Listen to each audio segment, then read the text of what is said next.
নমস্কার। আজকের দিনে যে ডায়াবেটিস সে সমস্যা ইন্ডিয়াতে আমাদের দেশে খুবই বেশি। কারণ এটা বলা হয় যে সারা বিশ্বে যত লোক ডায়াবেটিসের সমস্যায় ভুগছেন তার সব থেকে বেশি লোক আমাদের এই দেশে রয়েছেন। ডায়াবেটিসের জন্য যে সুগার বেড়ে যাওয়ার সমস্যা তো আছেই, তাছাড়া ডায়াবেটিস একটু বেশি দিন ধরে চললে শরীরের বিভিন্ন অঙ্গ প্রত্যঙ্গে তার সমস্যা দেখা যায়। যেমন আপনার চোখ বা কিডনি এগুলোতে প্রবলেম হতে পারে, নার্ভের সমস্যা আসতে পারে।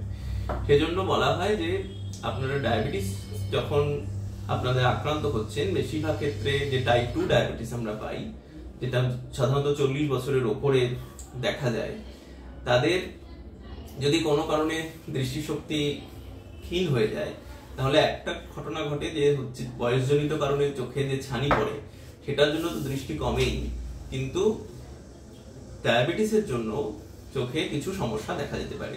যেমন আপনার যে পিছনে রেটিনা আছে, সেই রেটিনাতে যে রক্ত নালীগুলো রয়েছে সেই নালী থেকে ব্লিডিং হতে পারে। ম্যাকুলা যেটা রয়েছে, মানে চোখের রেটিনার যে মাঝখানে পোর্শন, যেখান থেকে আমরা সবচেয়ে বেশি দৃষ্টিটা দেখা যায়, সেখানে কিছু জল বা ফ্লুইড জমতে পারে। সেই জন্য কোনো যদি ডায়াবেটিস রোগী যার দৃষ্টি যদি বুঝতে পারে যে আপনার কোনো চোখে দৃষ্টিটা কম হয়ে আসছে, তাহলে অতি সত্বর আপনারা একজন অভিজ্ঞ চক্ষু বিশেষজ্ঞের পরামর্শ নিন। কারণ এটা আপনার ছানিও নাও হতে পারে, এটা কোনো ডায়াবেটিসের কমপ্লিকেশন হতে পারে, ডায়াবেটিক রেটিনোপ্যাথি হতে পারে।